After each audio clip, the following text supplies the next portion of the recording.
Amen. Vous vous êtes rasés. Vous vous êtes peignés. Et vous avez revêtu un uniforme. Amen. Vous avez une arme à la main. Amen. Vous avez une arme à la main. Allons-y. Voyez, vous êtes au combat. Amen. Pas pour parader. Amen. Voilà pourquoi le dimanche, j'avais dit, quand l'ennemi s'engage, nous aussi, on doit s'engager immédiatement. Amen. Amen. Est-ce que vous comprenez cela? Il n'y a plus besoin de négocier ou d'être passif. Tu dois t'engager immédiatement. Amen. Et tu as une arme à la main. Vous savez, notre général n'a pas besoin du nombre. Amen. Est-ce que vous comprenez cela? Notre armée n'a pas besoin du nombre. Les armées des hommes ont besoin du nombre. Mais dans notre armée, on n'a pas besoin du nombre. Amen. Pour avoir la victoire. Non, monsieur. Amen. Regardez la scène qui se passe avec Gédéon. Le chef va lui dire, Gédéon, vaillant guerrier. Dieu appelle Gédéon vaillant guerrier. Il t'appelle aussi ce soir vaillant guerrier. Amen. Est-ce que vous le croyez? Amen. Et il dit à Gédéon, je vais livrer Mandiant entre tes mains. Mais vous êtes trop nombreux. Amen. Est-ce que vous comprenez cela? Je vais livrer Mandiant entre tes mains. Mais vous êtes trop nombreux. Tellement nombreux que si je le fais, le peuple dira que c'est par notre force que nous avons vaincu l'ennemi. Amen. Est-ce que vous comprenez cela? Alors Dieu dit, je vais faire le triage. Amen. Notre Dieu est un Dieu du triage. Amen. Notre Dieu est un Dieu de sélection. Amen. Lui, il sélectionne des vaillants guerriers. Amen. Des hommes qui ont la foi. Amen. Et qui ne reculent pas devant l'ennemi. Amen. Qui ne tournent pas le dos à l'ennemi. Amen. Pour essayer de fuir. Amen. Non, monsieur. Amen. Il sélectionne des vaillants guerriers. Mais des vaillants guerriers sont peu. Amen. Et ce sont des élus. Et il dit, je vais faire ce triage. Amen. Vous allez, n'est-ce pas, tu vas dire à ce peuple que tous ceux qui ont peur, parce qu'il y avait des Yuma dans le camp. Amen.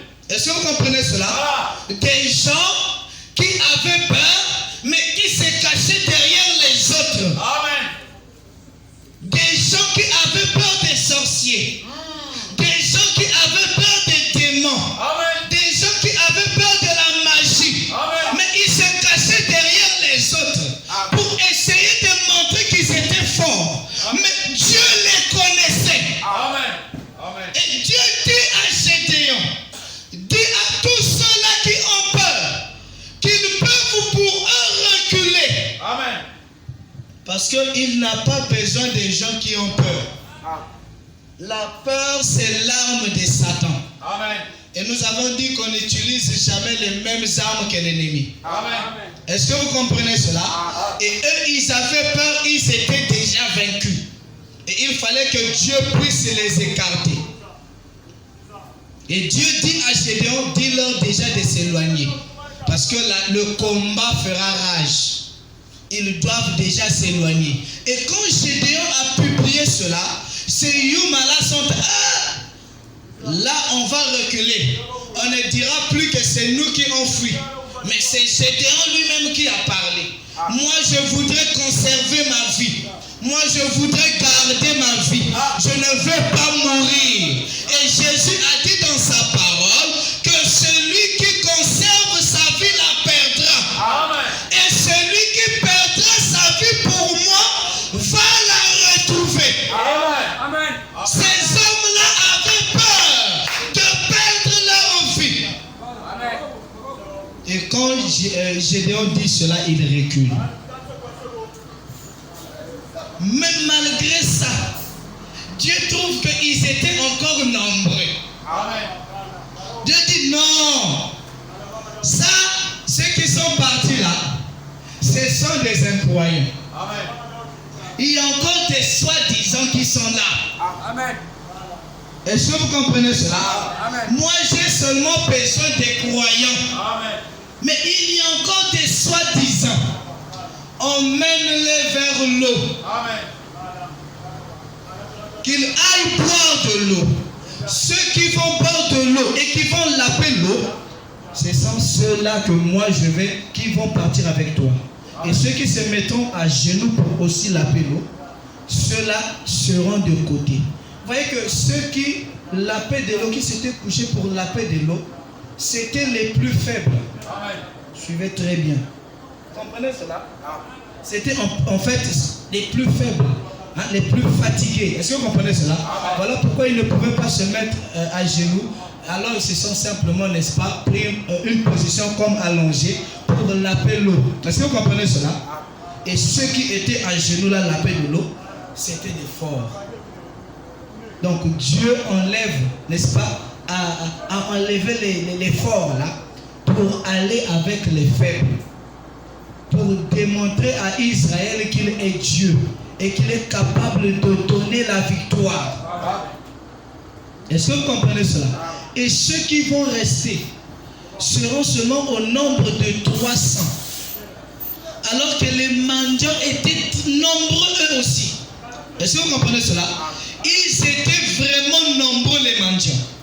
Mais Dieu prend seulement 300 soldats pour aller combattre avec eux au front. Amen. 300 soldats. Donc c'est pour dire que il n'a pas besoin du nombre pour démontrer sa puissance. Amen. Il a seulement besoin d'une personne qui a la foi et qui croit sa parole, comme Pierre, qui peut se tenir sur la parole et dire que Seigneur, je me tiens sur ta parole. Amen. Amen. Très bien. Amen. Il a besoin de la foi. Amen. Voilà, la même chose va se reproduire avec notre Seigneur Jésus. Amen. Alors que le combat faisait rage, Jésus avait toute une foule derrière lui. Toute une foule qui le suivait. Est-ce que vous comprenez cela? Et qui l'accompagnait partout où il partait. Alors, comme notre Dieu est un Dieu du triage, Dieu s'est dit, je dois faire un triage. Parce qu'il y a trop beaucoup de monde maintenant. Il y a trop des hypocrites parmi nous. Il y a trop des incrédules parmi nous. Des gens qui ne croient même pas le message, mais qui prétendent croire le message. Est-ce que vous comprenez cela? Ce sont des hypocrites. Ce sont des chauves-souris. Des gens qui ont deux vies, qui ont deux positions, qui n'ont pas une position en Christ. Est-ce que vous comprenez cela? Alors Dieu dit, je dois faire le triage. Amen. Je dois enlever tous les hypocrites. Et là, eux qui suivaient Jésus par des miracles, parce que Jésus faisait des miracles, parce que Jésus guérissait les malades, parce que Jésus avait multiplié les pains pour les nourrir. Est-ce que vous comprenez cela? Et les poissons. Alors ils étaient nombreux derrière Jésus. Amen.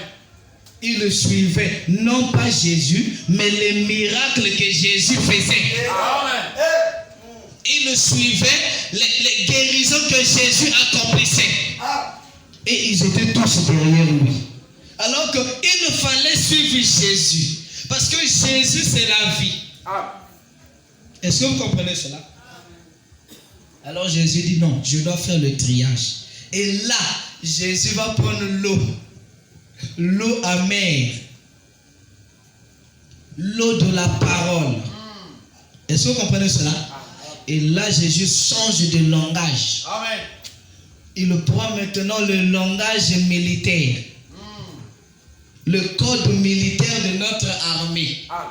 Parce que nous avons dit que notre code militaire, il n'y a que ceux qui sont remplis du Saint-Esprit peuvent le comprendre. Amen. Il n'y a que les prédestinés qui peuvent s'attacher à ça. Amen. Et là, il dit, bon,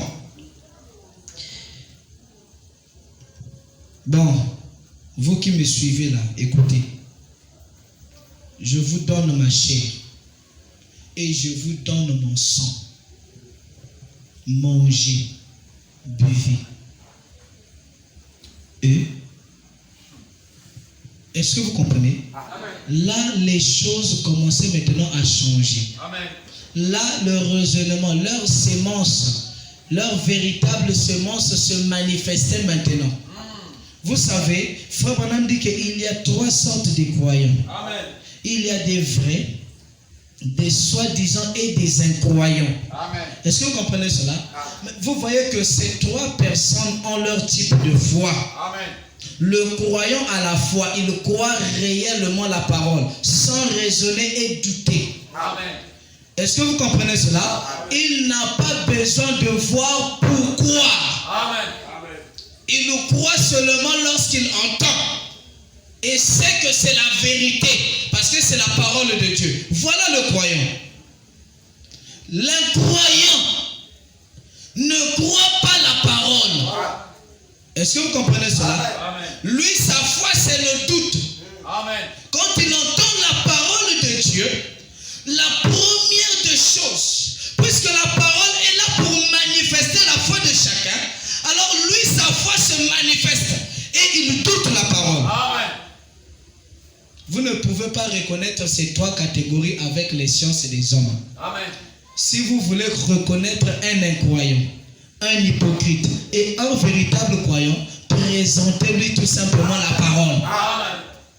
Est-ce que vous comprenez cela? Si vous lui présentez la philosophie, vous n'allez pas reconnaître si c'est un incroyant ou pas. Amen. Est-ce que vous comprenez cela? Mais présentez-lui Jésus. Amen. Ce sont des gens qui ne croient pas les incroyants.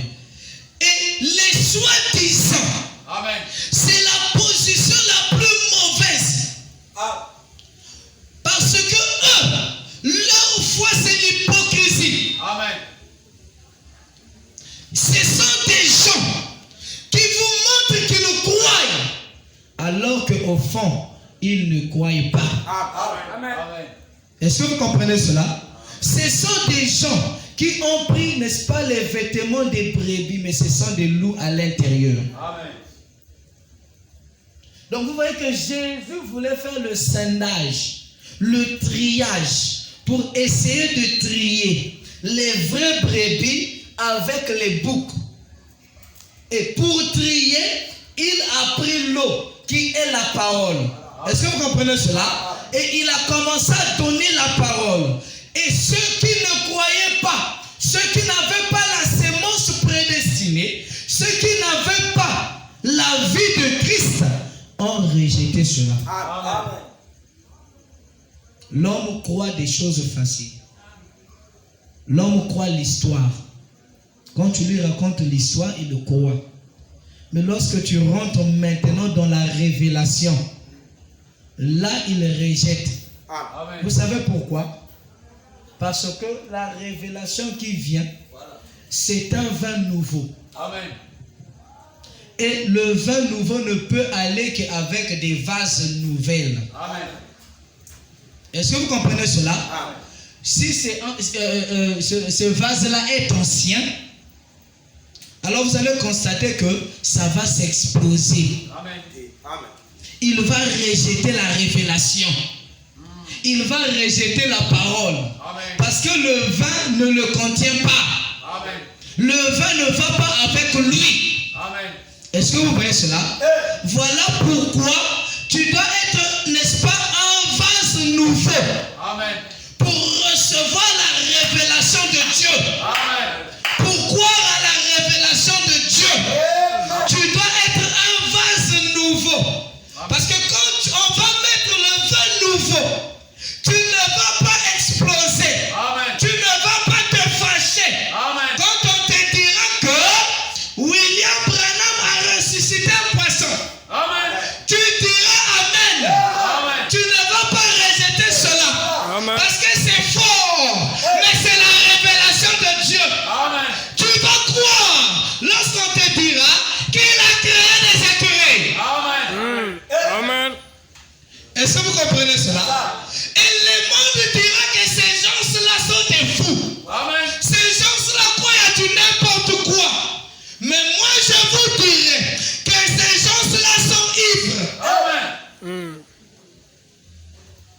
les apôtres ont reçu l'Esprit, les gens ont dit qu'ils étaient ivres.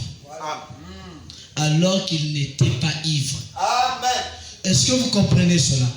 Donc vous voyez que dans notre armée, Dieu n'a pas besoin du nombre pour, n'est-ce pas, donner la victoire à son armée. Non, monsieur. Vous voyez cela? Il a besoin de ceux qui ont la foi. Et dans notre armée, l'armée de l'Éternel, nous n'avons pas tous les mêmes grades. Amen. Ah, mon frère Oli, tu commences à partir là. Est-ce que vous comprenez cela? Amen. Nous n'avons pas tous les mêmes grades. Il y a des caporales dans l'armée. Amen. Il y a des sergents. Il y a des lieutenants. Il y a des colonels. Amen. C'est pas le même grade. Qu'est-ce que je veux dire par là? Que dans notre armée, chacun doit être à son poste. Amen. Son poste du devoir. Amen. Tu n'as pas besoin d'aller au poste d'un tel. Amen. Est-ce que vous comprenez cela? Tu dois rester là où ce que Dieu t'a placé. Amen. Tout à fait. Amen. Dans notre armée, c'est ça. Chacun de nous a ses grades. Amen. Chacun de nous a sa mission. Amen. Chacun de nous a son travail. Amen. Amen. Tu n'as pas besoin de prendre le travail du frère Caleb. Parce que si tu quittes ton poste, tu seras sanctionné par l'armée. Amen. Est-ce que vous comprenez cela? Amen. Tu dois rester à ton poste. Ton poste du devoir. Voilà pourquoi il est très important pour nous de connaître notre position. Amen. Amen. Il est très important pour nous de connaître le travail que Dieu attend de toi. Amen. Amen. C'est quoi ton travail? C'est quoi ta mission? Amen. Peut-être que ta mission, c'est de soutenir l'œuvre Amen. avec ton argent. Amen.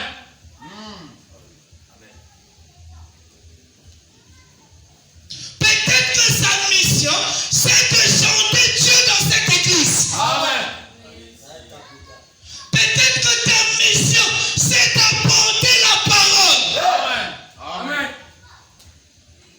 Peut-être que ta mission, c'est d'être diacre dans cette église. Amen. Ou encore ousier. Amen.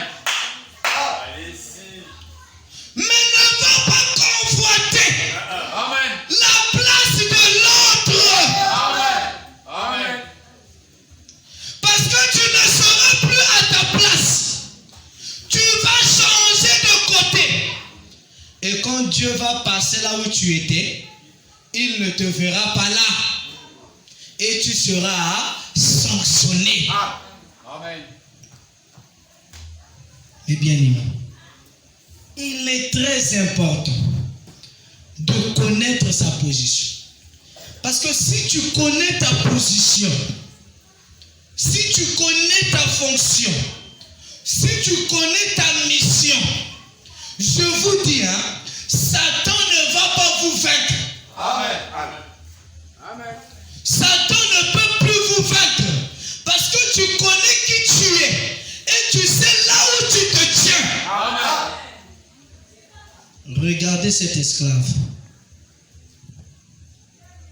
Il revenait d'un pays où il était prince. Est-ce que vous regardez? Là-bas, il était prince, fils du roi.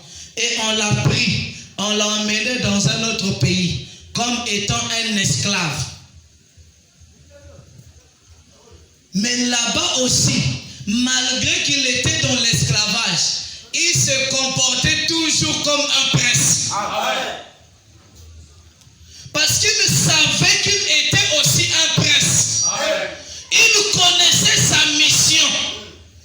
Il connaissait son rôle. Pourtant, il subissait le même régime que les autres. Amen. Lui aussi, on le fouettait. Mais quand on le fouettait, il était toujours debout. Amen. Il ne tombait pas. Parce qu'un prince ne tombe pas. Amen. Est-ce que vous comprenez cela? Un prince représente tout un royaume. Donc s'il tombe, c'est le royaume qui tombe. Est-ce que vous voyez cela? Et lui, il connaissait sa position. Ne soyez pas comme ce roi dans la Bible. Alors que Dieu l'avait établi roi pour diriger le pays. Et lui, il n'a pas aimé ça. Il a voulu pour lui devenir sacrificateur. Donc il a quitté sa place de roi pour aller dans le temple. Et comme Dieu est un Dieu d'ordre, Dieu n'aime pas le désordre. Lorsque vous n'êtes pas à votre place, vous créez un désordre. Amen. Est-ce que vous comprenez cela? Quand vous n'êtes pas à votre place, c'est un désordre que vous créez. Parce que qui sera à votre place? Qui va vous remplacer? Personne. Et l'ennemi peut rentrer par là. Amen. Donc chacun doit être à sa place parce que l'ennemi cherche un endroit où entrer. Amen. Mais quand chacun est à sa place, le diable n'aurait pas d'accès. Amen. Il sera cloué. Parce que quand il viendra à la porte, il trouvera le frère Mardoché. Amen. Il viendra à la chair, il trouvera le pasteur. Amen. Vous comprenez cela? Amen. Il viendra des chaises là-bas, il vous trouvera en train de dire Amen à la parole. Amen. Et du coup, il sera cloué. Amen. Il n'aura pas de place. Il n'aura pas de trou où il pourrait rentrer. Amen. Donc c'était important pour nous de le savoir ce soir. Que dans notre armée, chacun doit être à sa place. Chacun doit être à son poste du devoir. Pour servir Dieu. Amen. Est-ce que vous comprenez cela? Et cela est très important. Si tu connais ta position, tu ne vas pas convoiter la position de l'autre. Et c'est là que Dieu te bénira. Dieu te bénira si tu es dans ton poste. Si tu fais ton travail, c'est là que Dieu te bénira. Amen. Si tu ne fais pas ton travail, il ne te bénira pas. Amen. Parce que les bénédictions, lorsqu'elle viendra trouver ton poste vide. Est-ce que vous comprenez cela? Mais quand tu es à ton poste, le Seigneur te bénira là. Amen. Une personne qui fait son travail mérite son salaire. Est-ce que vous comprenez cela? Mais quand tu ne fais pas ton travail, tu ne mérites pas de salaire. Amen. Le dernier recrutement de l'armée de l'Éternel, il y a beaucoup de paramètres. Est-ce que vous voyez cela? Et nous allons commencer première classe où Dieu vous appelle jusqu'à ce que vous vous engagez. Vous êtes à la deuxième classe, le type de la sanctification, et vous passez à la troisième classe, le baptême du Saint-Esprit, ou encore la nouvelle naissance. Est-ce que vous comprenez cela? Et à partir de là, vous devez maintenant commencer à prendre des canons, à monter. Est-ce que vous comprenez cela? Même si vous êtes déjà soldat. Mais nous avons dit que là, quand vous arrivez là, chacun est à sa place. Vous voyez que dans l'armée physique, c'est le même armée congolaise. Mais dans cette armée, il y a beaucoup, n'est-ce pas, de classes. Il y a beaucoup de corps. Amen. Hein? Il y a beaucoup de corps. Suivez très bien. Parce que aussi longtemps que nous sommes dans ce sujet, on va toujours se référer dans l'armée des hommes. Amen. On va toujours se référer. Parce que c'est le type de ce qui est dans le spirituel. Amen.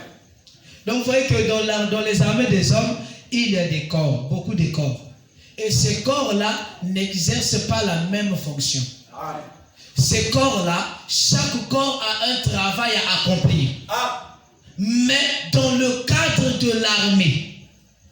Est-ce que vous comprenez cela? Amen. Et c'est ce qui se passe aussi dans le spirituel. Il y a beaucoup de ministères. Mais tous, nous sommes là pour servir Dieu. Amen. Vous allez trouver le corps des évangélistes. Amen. Hein? Vous allez trouver le corps des docteurs. Vous allez trouver le corps des prophètes. Amen. Vous allez trouver le corps des pasteurs. Amen. Mais ce sont tous les Éphésiens 4. Amen. Est-ce que vous comprenez cela? Amen. Donc, il y a beaucoup de corps. Il y a le corps de ceux qui ont le don de parler en langue. Amen. Et ceux-là aussi servent le Seigneur au moyen de leur don. Amen. Aussi longtemps qu'ils s'écartaient du chemin, Amen. comme a dit le prophète. Est-ce que vous comprenez cela? Amen.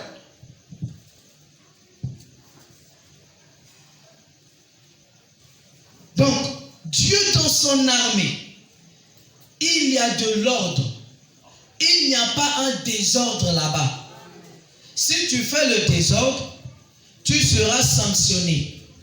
Prenons le prophète.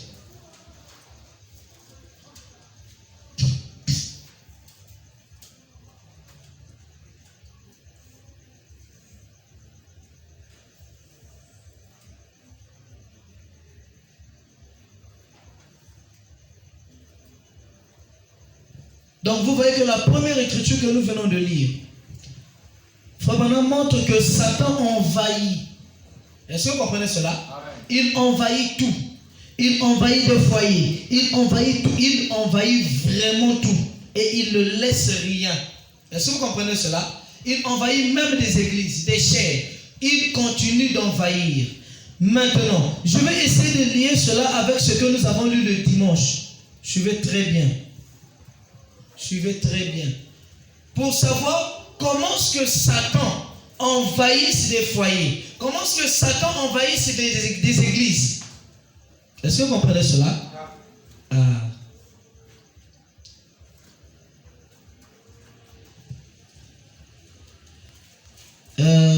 L'invasion, toujours l'invasion des États-Unis. Paragraphe 160.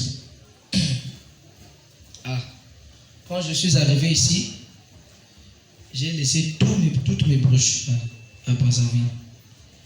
J'étais arrivé seulement avec une seule brochure que je lisais dans le bus lorsque je venais. Mais j'avais oublié ça dans le bus. Parce que quand nous sommes arrivés à la station, là, on nous a changé de bus précipitamment.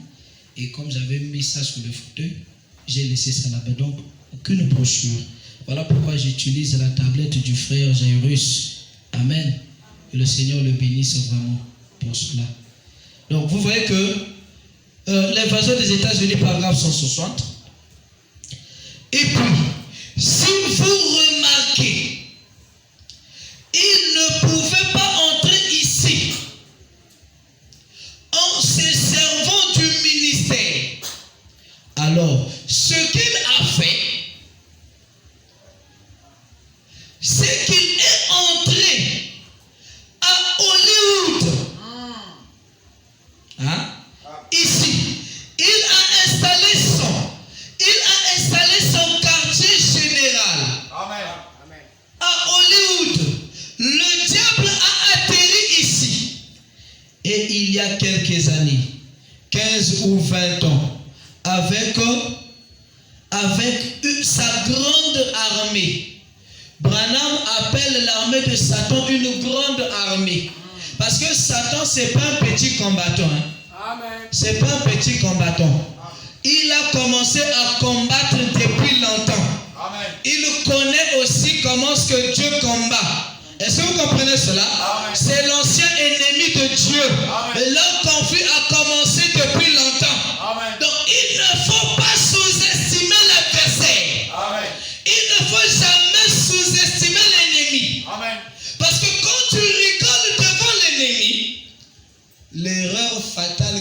William Branham avait faite, je finis par là, lorsqu'il était boxeur, c'est quand il était devant son adversaire et qu'il a commencé à rire, à se moquer de lui. Est-ce que vous comprenez cela? Amen. Et quand il riait, l'adversaire lui a tapé un coup de poing. Parce qu'il avait oublié qu'il fallait être concentré dans le combat. Il sous-estimait son adversaire. Est-ce que vous comprenez cela? Et c'est ce qui se passe aussi dans le spirituel. Il ne faut pas sous-estimer le diable. C'est un combattant ancien. Amen.